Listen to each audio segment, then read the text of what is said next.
What amazes me really about your relationship, you guys only played together for 1 year, right? You're only teammates for 1 year, but yet Kobe talks about you as one of his four favorite teammates of all time, which is, that connection. And then he said, quote, I want to read this quote. He said, if I were going into battle, if I were going into a game where everything was on the line, I would want you with me. Right? So two guys from completely different upbringings, right? How did that bond happen? When did that happen in your relationship? It's crazy because when we got traded and Kobe actually signed the contract at the press conference, Mm-hmm. and we arrived, and he immediately said, "It's time to black out. It's time to take it there." So I was just like, "What is a blackout? Like, what does that mean?" And he was just like, "Be here at this time. We're going to start working out." Yeah. And he was already there, beat me early, like 7 in the morning or something. Joe and the trainers, everybody there. And we just started working out relentlessly. When you talk about lifting weights, when you talk about getting your shots up. Yeah. The second workout consisted of, after the practice, just game speed situations. Mm-hmm. And I was like, you know what? And then I used to always play them one-on-one afterwards. I always used to, hey, man, come on, man, come back. Play one-on-one, up to 5, up to 7, up to 11, up to 20. Whatever I could do to try to have a best shot to win. And, never did either. Yeah. But it was a great experience. You never beat him. I never beat him in one of those games. That was crazy. Yeah. Somehow, some way, I never beat him. One time I had him, and he kind of tweaked his ankle a little bit, and we stopped. I was up 3. I needed 1 point, and it was over. Mm. But so it's always been one of those unique situations, and I always understood that I was playing with one of the greatest players ever, one of the greatest basketball minds, just minds in general.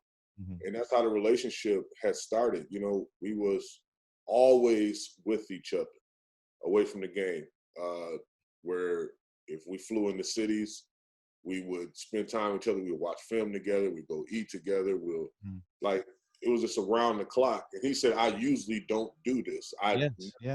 He told me, he was like, he was like, bro, this is so, it's dope just to have a brother. Like, that's what he used to always tell me. So, yeah. And I felt it. I really felt it. And I really knew it was real because after the fact, he was like, where y'all going? Like, you going with Kobe? I was like, yeah, me and Kobe. And like everybody just started like, that's different.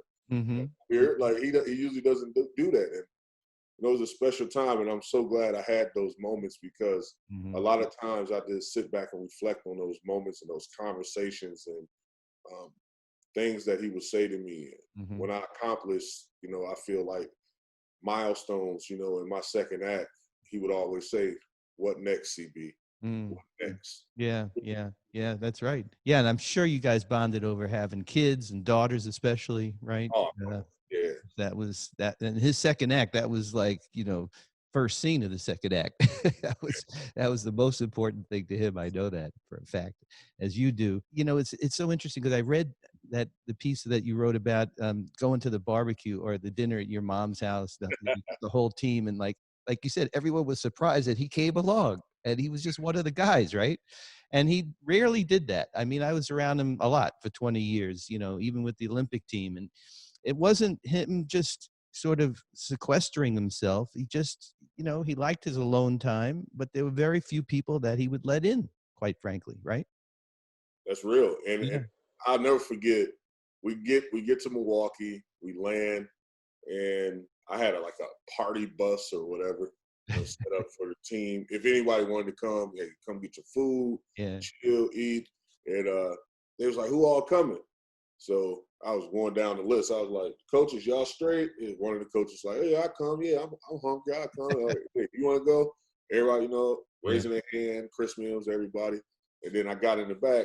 It was like, I was like, Cole, you coming? He was like, for sure. Like, I'm coming, like, for sure. And everybody's just like, whoa, like, Kobe's coming? I was like, yeah, that's my dude. And he came, and when he arrived there, because I called on the phone, I was like, yo, mom's, she's just like, let me know how many people coming. I was like, I think it's pretty much the whole team and Kobe. She was like, what? I was like, yeah, Kobe's coming. You mean that Kobe? The same Yeah, Kobe? like, Yeah. she's like, "Kobe?" I was like, oh yeah. She was like, oh. And then when we got there, Yeah. it took us like 20 minutes to get to the house from the hotel. Yeah. Like, it's a lot of people showed up, No, I because bet. I they bet. can't believe it. They're like, he's not coming. And Yeah. when he got in the house, sat down, ate, people was like, Kobe Bryant eat ribs. He eat ribs. Like, it was, I Did don't he know, did man. he It's did he crazy. say something after that when he said something? Yeah, and I pump gas too? Yeah, and I pumped my own gas too. And everybody was just laughing. I'm telling you, man, it was hilarious. It Oh, was, I love it. Karan, I love talking about him like this because, I mean, quite frankly, the last 6 months, all the conversations really have been sad. I mean, they've just been about the tragedy and about that he's not here. And for us who knew him so well, his legacy is about a lot of joy that he brought us, right? And as friends, I mean, and colleagues, and the conversations, and yes, the tragedy and the void will always be there. But like you said, man, I mean, to have him in our lives for just that brief time, that's like two lifetimes for anybody else, I think, right? absolutely, and I'm better from it. I Yeah, always tell people, it's like, name a game, name this, or name a moment when he was on the court and he hit a game winner. That yeah, was something that everybody saw. We yeah. know we saw that type of greatness, but I like to highlight and talk about the greatness as a human being and things that people did not see, and moments that where I was down and I was, rattled Mhm. and confusion with, dealing with uphill things about life. And he hit a game winner for me. You know what I mean? Like, he Yeah, came and assisted in a major way and just gave me that, oh, this is what it is, big mhm. little bro. Like, and that meant a lot. Yeah. Those Yeah, and then you had to go to war against him. I mean, you're yeah. on the opposing team. I remember when you were with the Clippers, man, you guys had some epic battles. Would he talk some trash a little bit to you?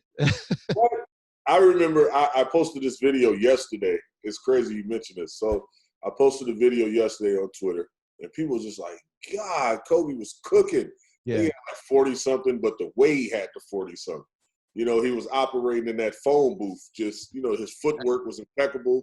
right. And for people that don't know what a phone booth is, that's what Superman used to Oh, change in. yeah, I know. Yeah. So he was just dissecting us. And I remember I had gave him a call or a text. I don't know which one it was, but it was one of them. I texted, called him the day before, and I just said, L.A.